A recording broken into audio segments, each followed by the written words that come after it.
इसका सब्जेक्ट नहीं है, बहुत ही ग्लैमराइज तरीके से जैसे इंडस्ट्री के कुछ लोग जुड़ते हैं, या मेरा मतलब ये था कि सबको पता है HIV के बारे में, कैंसर के बारे में, पोलियो के बारे में, और ना ही वुमेन इशू है, बहुत ही सेंसिटिव इशू है ये। तो क्या इसमें आप आगे भी बॉलीवुड के कई सारे फेसेस लेना चाहेंगे जो इसके brand ambassador, something like that, जिससे अवेयरनेस बढ़े लोगों में, और जैसे आप कैंपेनिंग कर रहे हैं तो क्या और भी किसी चेहरे को इसका हिस्सा बनाना चाहेंगे इन कमिंग ईयर्स?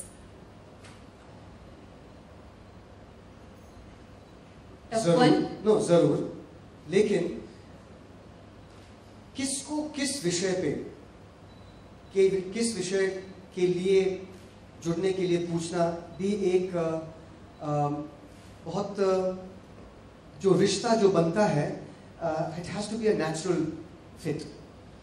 ऐसा नहीं है कि हमने किसी बहुत फेमस एक्टर्स को बुलाया और आप लोगों ने कहा कि यार उसके आंखों को देख के मुझे पता चलता है कि उसमें कोई इंटरेस्ट नहीं है, सिर्फ आया वो रिबन काट के वो निकल गया। तब क्या होता है कि द कॉज सफर्स। फाउंडेशन, अरे वो आया था फाउंडेशन में, must not be doing great work, so you have to choose correctly. So the reason that Suchi and I thought of कल्कि was because Kalki has been effectively and creatively raising a voice on women's issues, and I said let's ask Kalki if she's interested in this issue. ना भी कह सकती है, अगर आप मुझसे पूछें कि स्ट्रे डॉग्स के बारे में, मैं कहूँगा कि सहानुभूति है, लेकिन it's not an issue like education of children for me. For Cyrus Brocha, it's a big issue, you know. So I think that you have to have the right person who feels. तो आज बाहर मैंने औपचारिकता तो है, लेकिन फिर भी मैंने कल्कि से कहा कि thank you very much for coming. तो कल्कि ने कहा नहीं थैंक यू, क्योंकि मैं चाहती हूँ कि मैं यहाँ आऊँ, I want to be part of this, because you know she has a personal affinity to the cause. So that's it. 10 बार फोन करो किसी को, फिर उसके सेक्रेटरी मैनेजर से फोन, क्या क्या मतलब बनता है? It should be like this, क्या शायद I be there definitely. I called her once 2-3 months ago, and I haven't called her after that. April 7th? April 7th. Done. 4 to 6 months. Done. And then she and Suchi have been talking about Kalki's read all this stuff. So, of course. Sorry, I've been listening to these questions, and I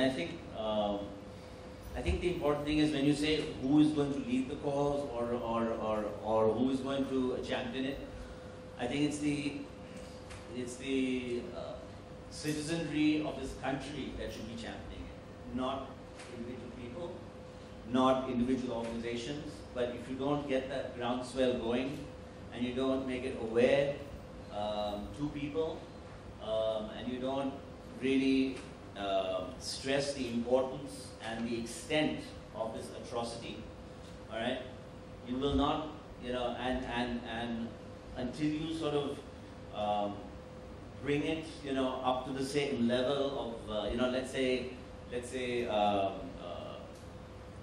diabetes, or you know, something as common as that. You know, we I think as a people, and I think it's natural that there's a great stigma attached with anything to do with sexual practices or sex or anything like that.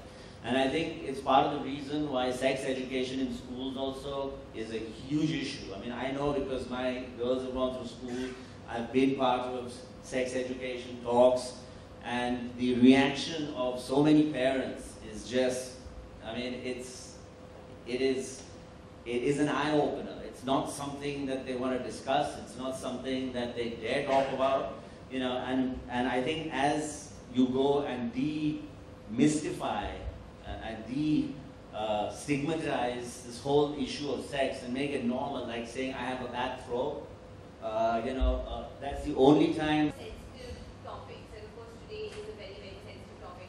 Where does this courage really come from? Because it's not something that's easy also to really go out and talk about. I don't know if it's courage. I just think, as Rahul said, it's something that comes naturally to certain people. You know, we all relate to certain things more than others because of our experiences and how we've grown up. So for me, growing up as a woman has always affected me in India, growing up as a white woman especially, as well as yeah, sexuality, confusion about my sexuality at a young age, abuse, and these are things which were never talked about for a very long time. And I think, what you said was very important in the sense that we are so taboo about sexual issues, and in our education, our sex education, I mean, I went to a very good school in South India, but our sex education was purely biology, okay? It was these diagrams, and we're all giggling in the background, nobody's talking about it, and it's very alienated from the social aspect of sex education. We don't have social sex education. We don't know how to talk about these issues, how boys and girls talk. I mean, we still have so much segregation between boys and girls. So it's a huge, I think, mentality change that needs to happen, which can only happen, I think, with state influence as well as private organizations, in the sense that social aspects are as important as any other subject. Relatability to how we talk to each other as boys and girls, how we address issues like sexual, discoveries, even things like when your puberty. I know lots of women who got their period and didn't know what it was. Girls, so that's a terrible thing. You wake up and you don't know why you're bleeding. It should be the most natural thing to talk about. So just facilitating that, and it's as much, I think, a part of education as maths or science or any other subject. So I think that has to come forward. And also one final question.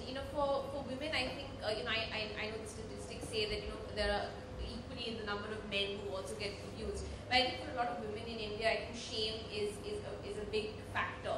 So you're being someone who's coming out and speaking about it so openly. What do you have to say to other women who want to cast off the shackles of shame, so to speak? It's not the best solution for everyone to come out public with something. There are certain issues I still have, and I don't want to talk about them in a public forum. I want to talk about them not to cause a headline, but to talk to people who know about the matter and who will help me there at any point through my life. Because it's a reality you live with all your life. It's not a one-time headline. So it's very important that everybody feels just that there are places to go. The problem is we don't even have like helplines, 24-hour helplines, for teenagers who are going through sexual issues. We don't have so many of these basic social setups for people to turn to, as well as the fact that within our family network we're still quite conservative and we're not able to talk openly about it to parents. So yeah, it's just about getting through to those, and if I can help just by talking about it, I think it's just a thing of, oh, you're not the only one going through this. There are, I'm as relieved when I did my monologue that other people felt that way too. I mean, my fear was that, oh, will anyone else feel these things, or am I just a completely crazy person? So it's really reassuring when people come and hug you and are moved by it. So it's as much a strengthening and therapeutic exercise for me as it is for the people who are receiving it.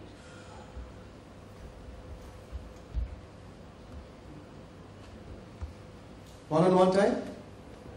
Are we done with the general questions? Okay, Divya, we're in your hands. Thank you everyone. Thank you.